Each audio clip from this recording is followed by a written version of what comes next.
Hello and welcome. We're going to give it a little bit of time for others to join, but we're very glad to have you here. And we're just waiting for folks to enter the room. Hello and welcome. We're glad you're here.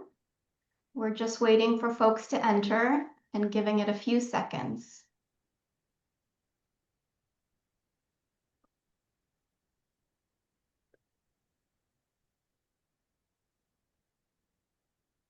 Okay, hello and welcome to Cambridge Family Enterprises quarterly webinar series. We're glad to have you here with us. Today's webinar will be on the preparation of turbulence, specifically for family enterprises. My name is Dina Dvinov, and I'm the Director of Education and Operations at CFEG. I'm your host for today, and I'm delighted to welcome you to our webinar. I will go over some brief logistical information, and then we will kick it off. We invite you to ask questions throughout the webinar. Please use the Q&A function that you see on the slide, which is in the bottom of the Zoom platform. We'll address all your questions during the Q&A session at the very end. Our colleague Dan DeGuyer, the Education Portfolio Director, will join us for this section and moderate the Q&A. You will receive the slides in a follow-up email tomorrow. This webinar is being recorded and will be uploaded to the CFEG website next week, where you can rewatch it and share it with others. If you experience any technology challenges, please log out of Zoom and back in. Again, we welcome you, glad to have you here, and I'm going to pass it over to Dan.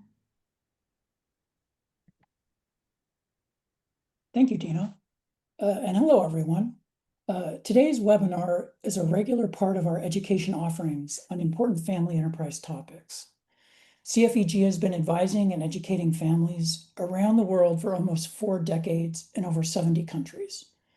We've been constantly innovating in ways especially to assist families, including our latest innovation, which is to provide advisory services on financial issues to family enterprises.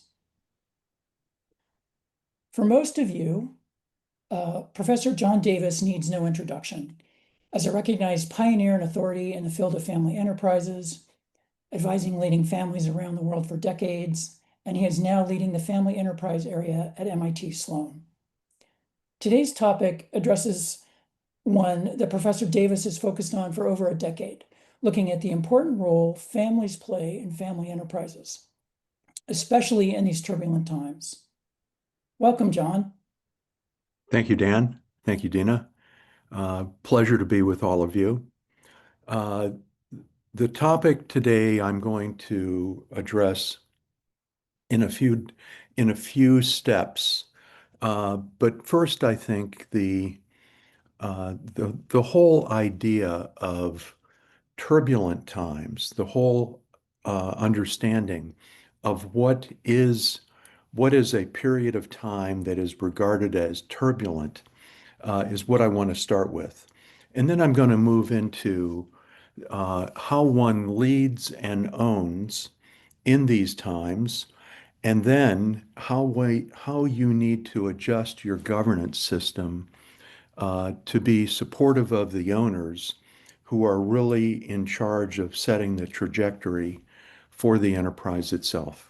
So we'll go through these topics in turn, and then we'll have some time at the end for Q&A. So as Dan instructed, just, fire off your questions in the Q&A tab whenever they occur to you. Dan will be curating the questions and posing them to me in some order during our time at the end. And then any questions that we can't get to in our Q&A time, we will make an effort over the next days to send an email back to whoever writes it to us, answering those questions as well. Let me start here. You can imagine that you're in a boat and you're on a river, and the river has different characteristics depending on where you're sailing or rowing. And some parts of the river are pretty placid. The water's flowing, of course, but gently. And then there are other parts of the river where the river is flowing much more strongly, but it's still navigable. And you can steer away from rocks and steer towards parts of the riverbank that you want to go to. And it's not,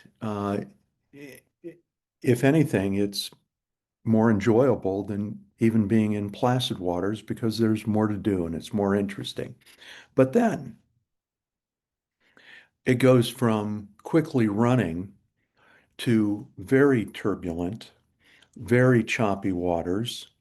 And of course, there are rocks in the water and uh, limbs hanging out over trees. You've got to navigate around problem areas. But even in this turbulent time, you might even find that very interesting if you're well equipped to steer and navigate uh, when the water is really unruly. And then you can get into fiercer aspects of turbulence, maybe a small rapids with small falls that you have to go over. And then finally, there are waterfalls on this river that you want to come nowhere close to. So in your boat, you could be in, quickly running, but very navigable water. You could find yourself in rapids that are dangerous if you don't know how to steer. And of course, no one wants to be here because the next step is maybe your last step in running your enterprise. So I think of the times that we're in terms of this river. And I often ask my students and executive students to place their boat on this river. Are you in calm or steady waters?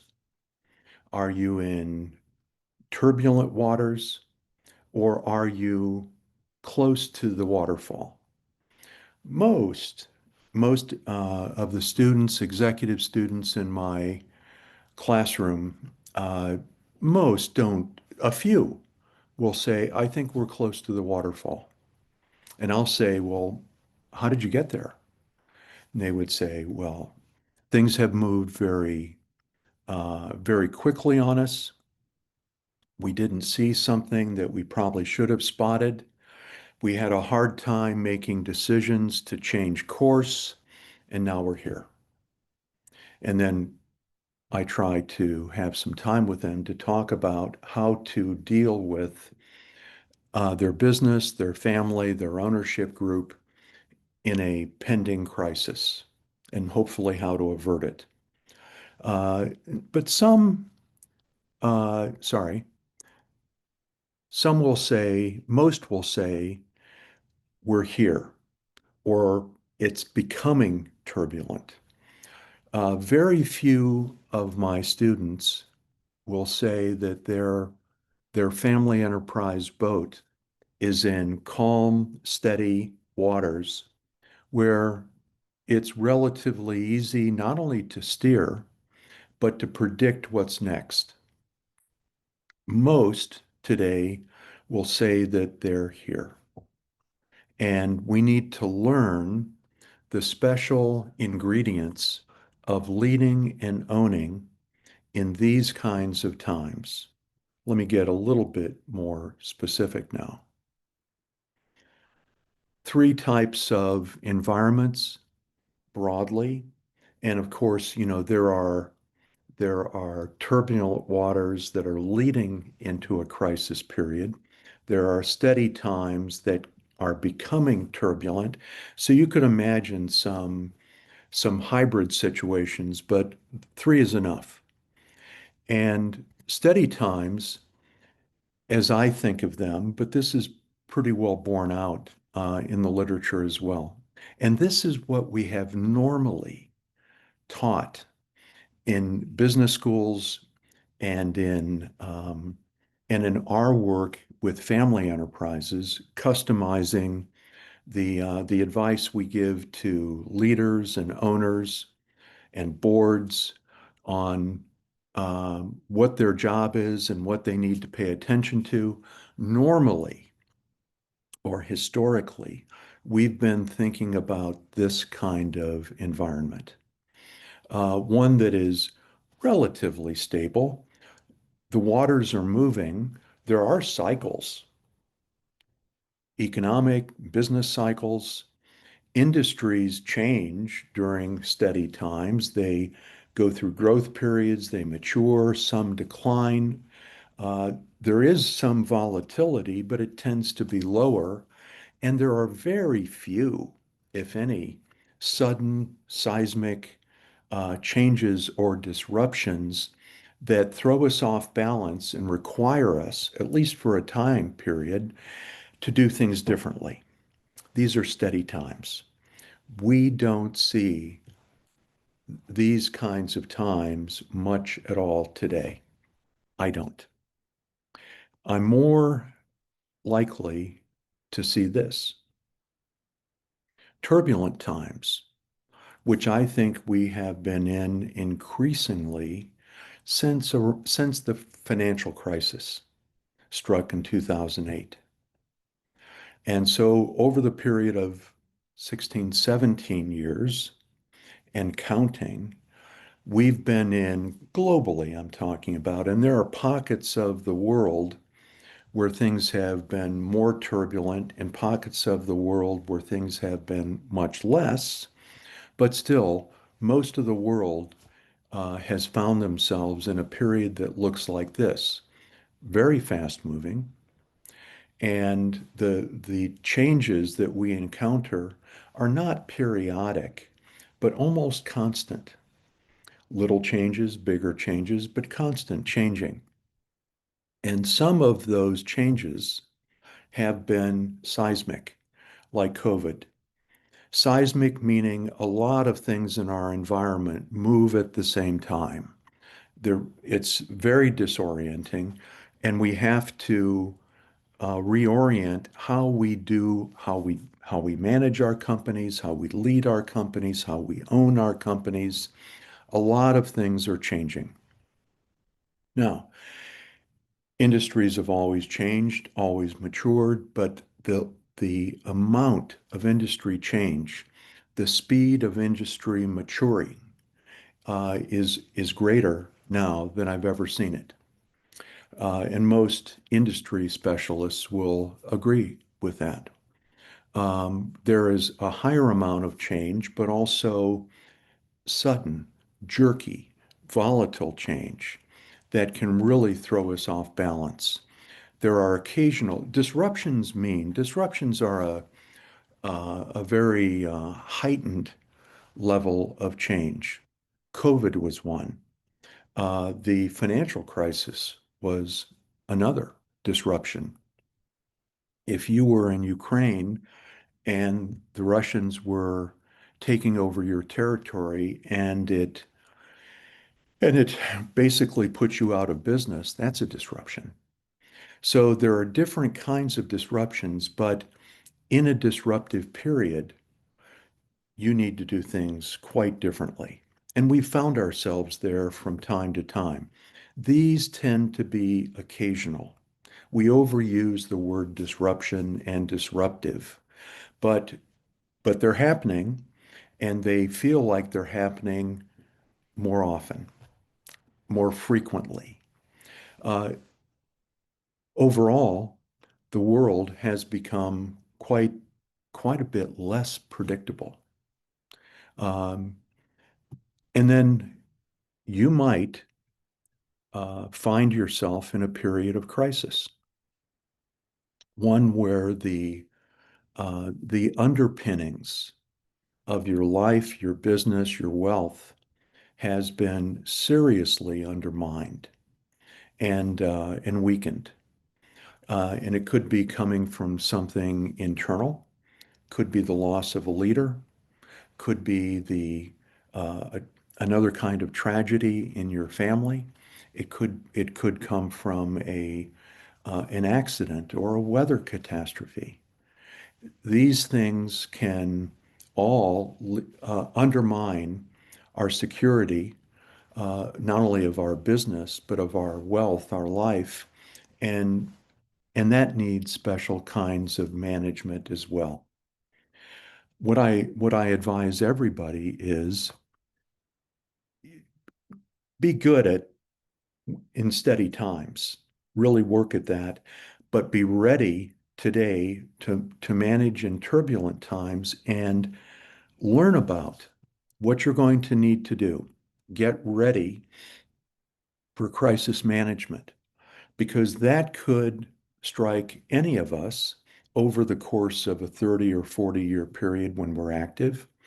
And we not only will need that kind of guidance, how to manage in periods of crisis, but it could save us. Now, this is the one we're going to be focusing on. All three are important. Turbulent times and how you get through them. And it's not realistic today to see turbulent times as a finite period. We'll get through this in the next few years and then we'll go back to steady times. I don't think so. For the foreseeable future, I think we're here in the middle. And let's hope we don't find ourselves on the right side of this page. Now, the 20s, in 1920, we were just coming out of COVID. And technological change was being strongly felt. Around 2017, I didn't see it, but around 2017, AI, artificial intelligence, took a big step up. Colleagues of mine at MIT, they saw it. Not only did they see it, half of them were responsible for it. And it has since, in 2024, 25, taken another big step up. So back in 2020, people were saying, futurists, strategists, etc., get ready because the 2020s, this decade, looks like it's going to be one of the most turbulent and transformative that we've had, not in decades, but in centuries. I thought at the time that might be a little bit hyperbolic. I no longer think that's true, that I was right about that. I think that this is one of those decades that is shaking up and making us rethink a lot of aspects of organizations, of management, of leadership, of ownership, of governance. We're in one of those. And the events of the last couple of years, including the reshuffling, the disruption of geopolitical relationships, and the effects that's having on international trade is just one aspect of the turbulence that we're in. But turbulence can be caused by technological changes and is being caused by that. But it's not just about technology. And it's not just about the guy that's sitting in the White House changing his mind about tariffs and geopolitical relationships every other Thursday. Other things are going on as well, some of which have been in motion, like the change in the family and the changes in society since the late 1960s. We're experiencing today the effects of some movements, some changes, some shifts in how the world works, and they're being felt in particular today. And a lot of these different changes, technological, environmental, social, geopolitical, are coming together and creating lots of changes and interactions that we need to be ready for and learn how to navigate in. We're finding ourselves in a world that looks like this, much more interconnected in terms of travel, in terms of trade, in terms of technology, in terms of social media. You can, if you're interested in something going on in Kazakhstan, you can you can find out. And people, what the impact of this has been uh, close to miraculous, let alone turbulent and extreme. The the fact that we're so interconnected means in business that you can grow your business from a small one to a very large one in a relatively short period of time, at least historically speaking. It used to take, I remember in the 1970s, the 1980s, when I was just getting started in my career, and I was traveling the world. This wasn't just an American perspective, but you didn't see many billion-dollar companies. You didn't see many millionaires, let alone billionaires, let alone trillionaires. We didn't have those or many of them. And it would take a few generations to grow your company to significant scale. Generations. Today, within a generation, you can grow a 1 billion-dollar company or a multi-billion-dollar company, in part because we're so connected and markets are connected, and the world is your oyster, so to speak. People have more choices. Customers have more choices. Employees have more choices. Your kids have more choices. There are expanding opportunities in this world, but also what we've found ourselves with, and again, this is the result of decades of change and development, gaping inequality socially, educationally, wealth-wise, and existential threats. And this term might be overused some, but there are these. We are really on the precipice of disastrous changes in our ecology, for example. And who knows how geopolitics are going to turn in the next few years and what that could mean to our societies. So there are big threats out there, a lot of risks. We'll talk about these. And we've developed into societies, in part because of the interconnection, that are much more diverse. They're highly complex, and they're growing much more individualistic. The culture, and this goes back 5 decades, 6. Societies are becoming, especially the American one, but I see this in most places where I travel, and I travel quite a bit. Societies are becoming more individualistic. It's about me. It's about what I want. It's about what I need, as opposed to more collectivist, what do we need, etc. Now, you're always looking for a balance, a healthy balance of those two, but I fear that we've really drifted to more and more extreme individualism.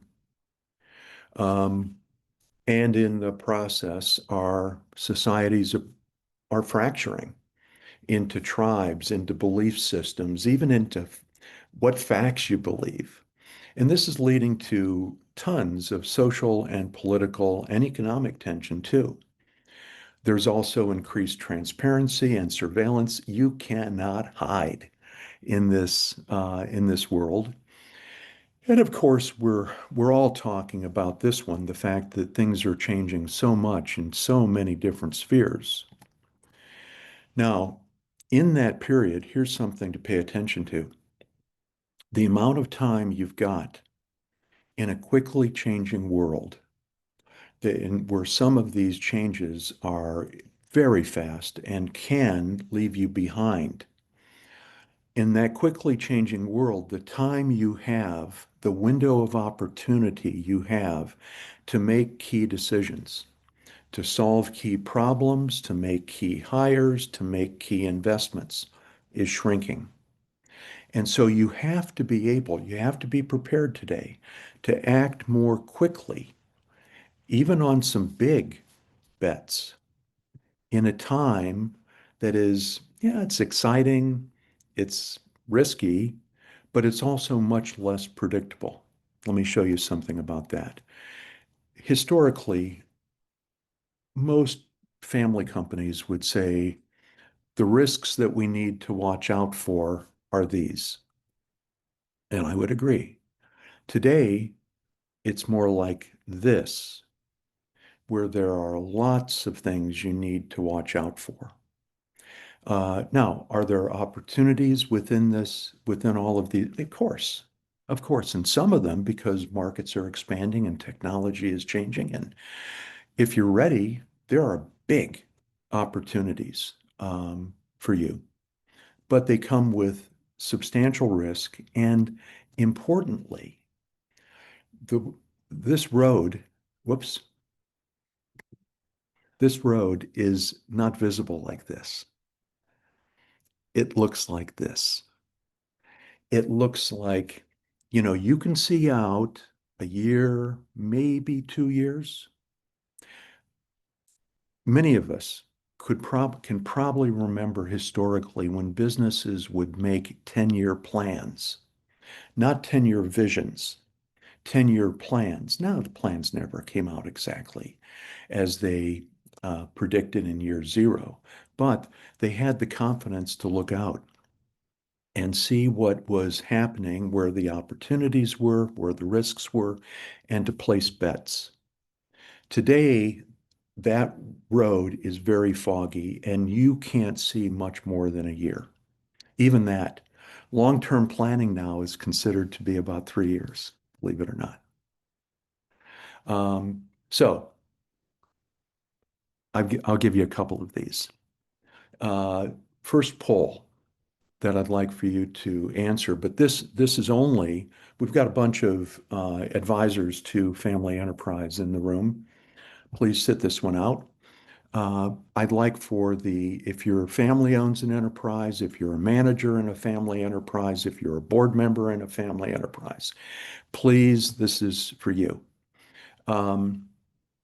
What have you experienced? Check any and all of these that apply to you, and we'll look at your responses. We've experienced a relatively predictable and manageable cycle in our environment. If you check that, you're in relatively steady times. Two, we've experienced unusually fast-moving changes. Maybe not all the time, but it's moving really fast for us.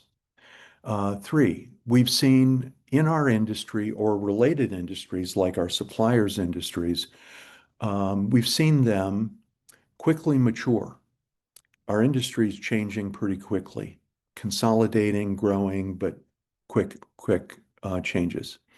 We've experienced higher or sudden volatility in our environment. Any of you that went through COVID, check that box. We've experienced unsettling disruptions to our business where we really needed to regroup and do some things different. Okay. Which boxes have you checked? Dan, what are we getting? We still have some Dina. responses coming in, so I'll give it one last second and I'll show the results.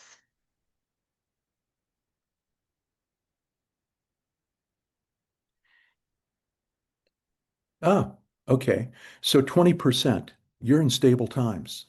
You're good work, or congratulations, or I wish you the best. The rest of us have experienced some of these important changes, not so much disruptions, Although COVID was disruptive, the financial crisis of 2008 was disruptive. We needed to really regroup and do, many of us, things very differently. So let's close that. Yeah, there we go.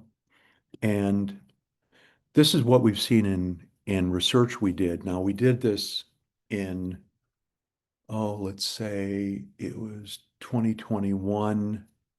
We were coming out of COVID, 22, 21, 22. It was, people had that in the back of their minds. They were really tired from it, but also hypersensitized to that.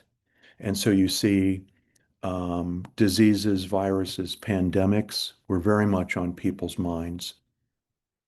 But so were these other external factors that could really change or disrupt things for you.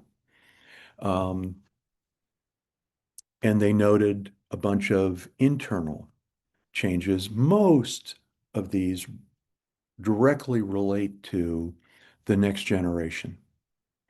Most of these are saying, we don't know how leadership, how ownership, how wealth is how to transfer it, how to get the next generation ready, what opportunities we can provide to family members within our enterprise. There are a lot of things changing right now. And when our survey respondents, global, both generations were represented in families, senior and next generation respondents who saw things pretty much the same, said 2/3 said, we expect that the changes we're experiencing now and maybe others, we're going to experience through the 2020s. And most, 84 is very high. Most said the changes that we're experiencing now require us to go through moderate to radical change in order to be successful in the future. I think they're right. But only less than a third, maybe even a quarter, thought that their enterprise and family were ready. And this is not acceptable. This is not, safe. We've got to get more prepared to be able to address the kinds of changes that we're seeing and will see. But what does that look like? What does leading look like? Well,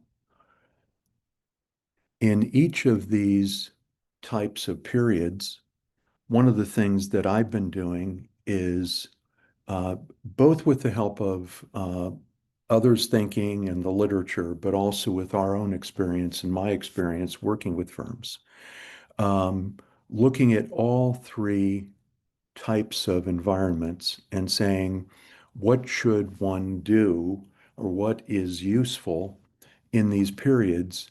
And we're going to focus our remaining comments on the turbulent period, but also I'm going to, in these blue highlighted areas, these are the two topics that you'll hear me talk most about. Leadership, leading in these kinds of times. Obviously, most of these are obvious. Some of these may be less, but you need to anticipate better. What's coming at you? The fact that it's foggy and it's hard to see does not reduce the responsibility that you have to see through the fog, to anticipate trends, to be able to look at what could happen and understand what we would do in response. That's called scenario planning. And whereas that went out of style for about 30 years. in the management literature. It's back. And it's back for a good reason, because you can't, most of our scenarios that we could envision, that we could think up, are guesses. And some of them could be good guesses, but they're guesses. But based on those guesses and are not only the trends that we are tracking, and hopefully you are, and also the advice that we're getting in certain areas that relate to our business, we can come up with 2 or 3 or 4 possible ideas of what could happen to us. And then it's our job as leaders to say, what would we do in response? And to go through fire drills, I call them, and to exercise our thinking and our muscles and to see how well prepared our organizations would be under different scenarios. We need to do this. We need to set direction in spite of the fog. If you're a leader, that's required of you. Just because it's foggy doesn't mean you get off the hook. No, you still have to say, this is where we're going, based on our judgment of what could happen and what we're prepared to do. You have, in these shaky times, in these times where it's foggy, where it's uncertain, where it's also turbulent, one of the most important things leaders can do is to emphasize what they stand for. What is our purpose? What are our key values? And to make tough decisions, those always come to the leaders that support our purpose and values, and take the time, because people will wonder, why did you make that call? Clearly, we need to build learning cultures within our organizations, but I would say also within our families. We need to build agility in our organization. And you can't open a management journal or a magazine today and read an article on management that doesn't use the word agility. And almost all, which is useful and it's important and they're right. But most of the agility that they're talking about is agility within the organization itself, the ability to change things up, to change reporting relationships, how we've organized, who's doing what, so we can be more responsive. That's organizational agility. What they're not saying, and they should, and this is what I'm saying, is we also need to have agile portfolios. This is a higher level, longer term viewpoint, but what we're doing today, the activities, the assets that we have, the businesses that we're in, we have to be prepared to minimize this and go long on this. We have to be prepared to sell this and diversify into that. We need to be prepared in our portfolio for our portfolios to change. And then finally, we need resilience. When you're going through a lot of this, unity has to be built in reserve. Financial assets are needed in reserve. Strong balance sheets will help you a great deal. And talent resilience, building, retaining, hiring the kinds of talent that we might need, and making it and being able to be agile with our talent too, reassigning people and getting them to help in new ways. Now, are you ready? How many of you think, A, that our enterprise is prepared? If you do think you're prepared for the next 5 years, check box 1. How many of you think your family is prepared for the changes that you're likely to see in the next 5 years? You might check no boxes, you might check 1, or you might check 2. And while we're receiving the responses, John, we have about 20 minutes left. Thank you, Dina. Thank you.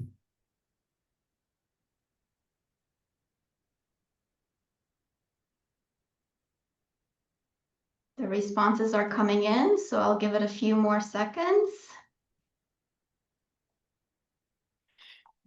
And now I'll show the results.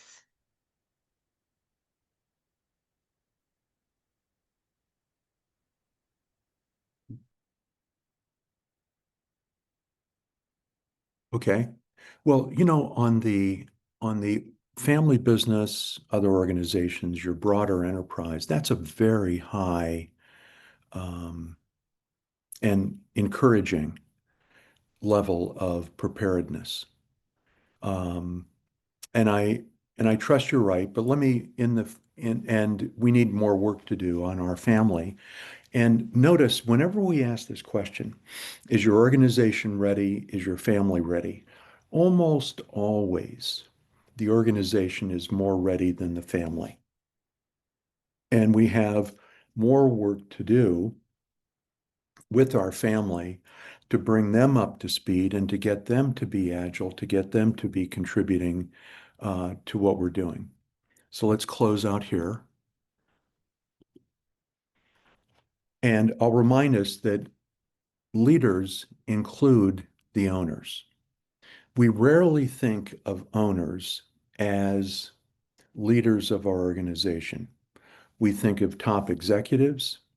We think perhaps of the board as a leadership group. It can be, it should be, but we rarely think of the owners providing leadership.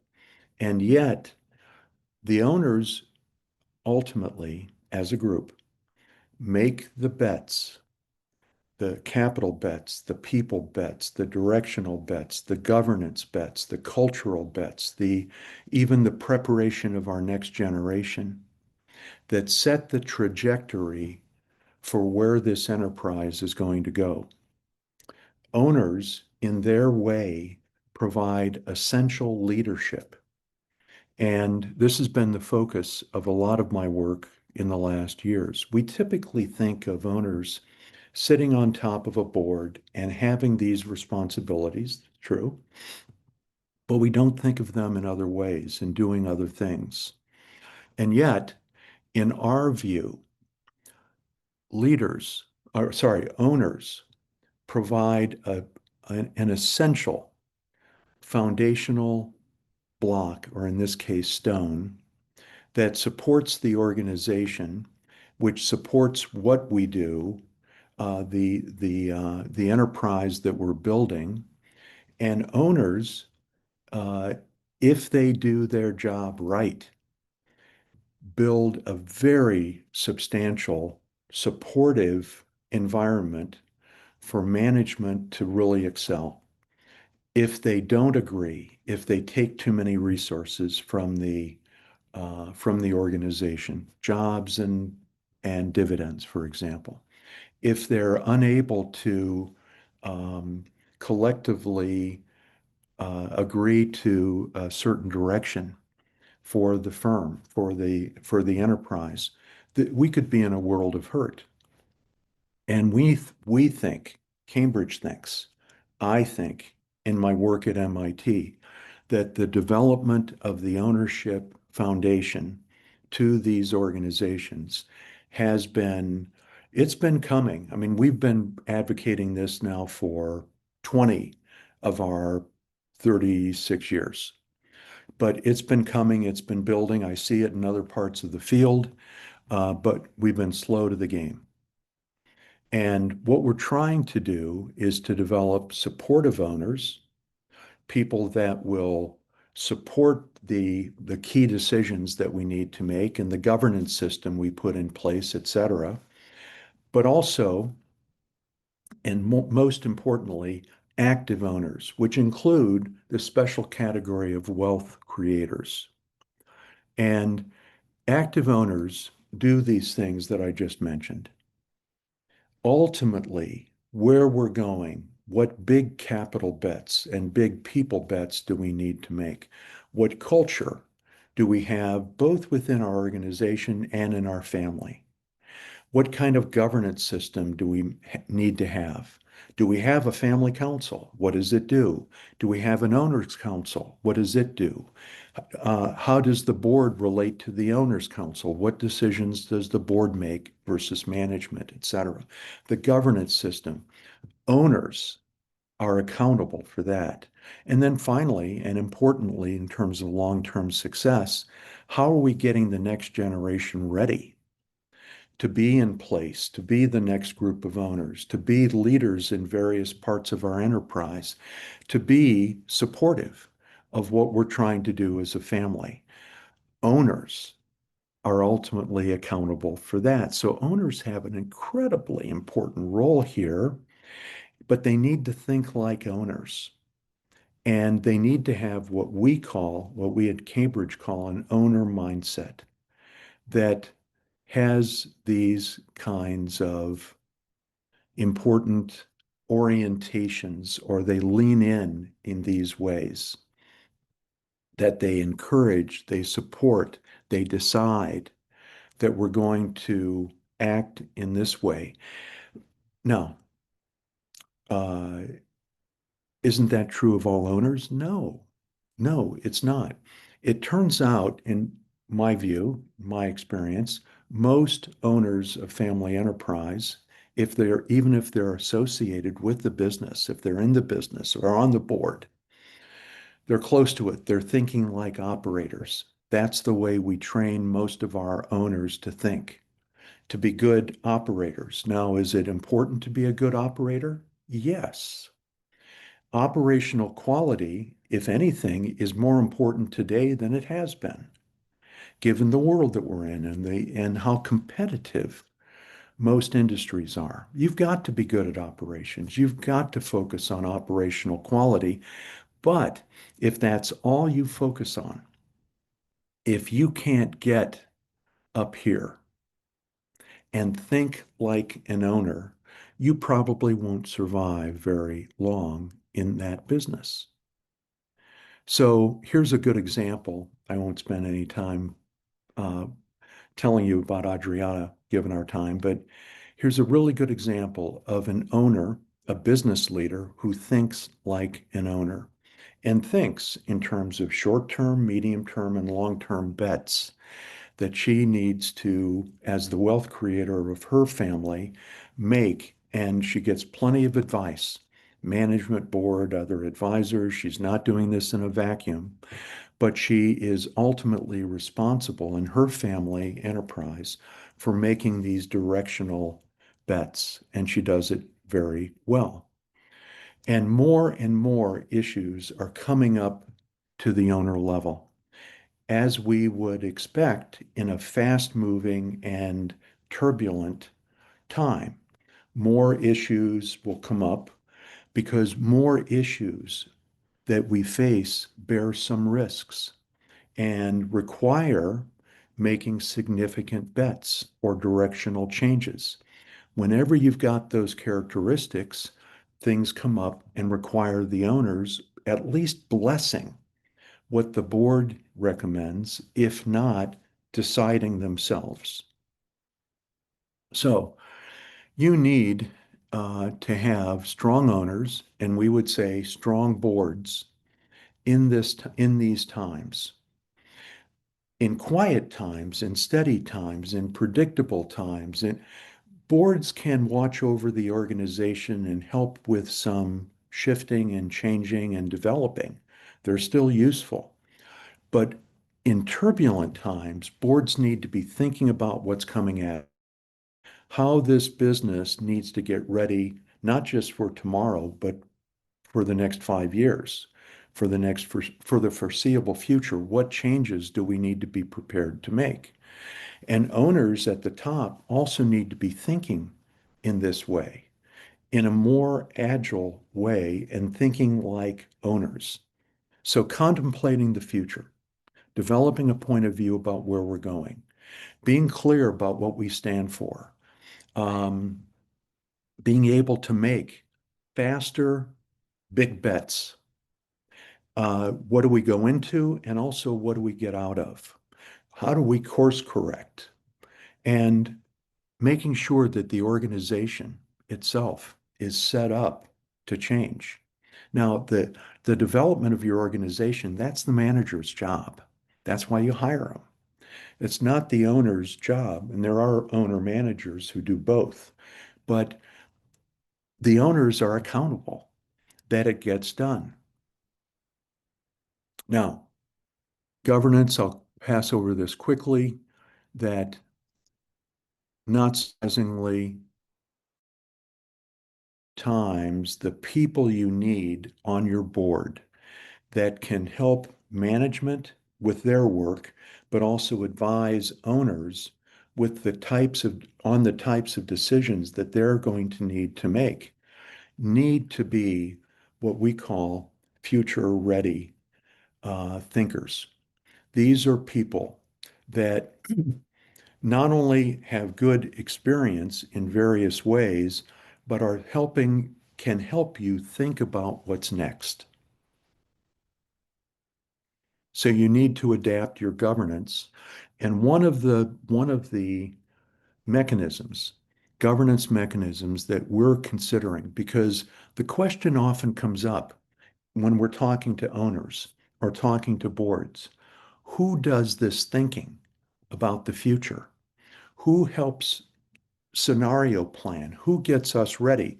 Well, most of those skills and full-time employees to do that stuff are lodged in the management team or should be. But they need leadership, they need guidance on what to look for. And a future readiness team uh, or committee could be put together, we're advocating this now, to anticipate, analyze, and prepare actions. And would have this kind of, which you can look at when we're finished, have this kind of setup in terms of roles, what they do, who you put on it, et cetera. We've thought this through, but this is a Cambridge proposition that we're now advocating, and we're going to see how this plays out over the next few years. And recognize that, and this makes it a little easier for owners and board members to put this in place. This could be temporary. We don't think it will be, but it could be temporary.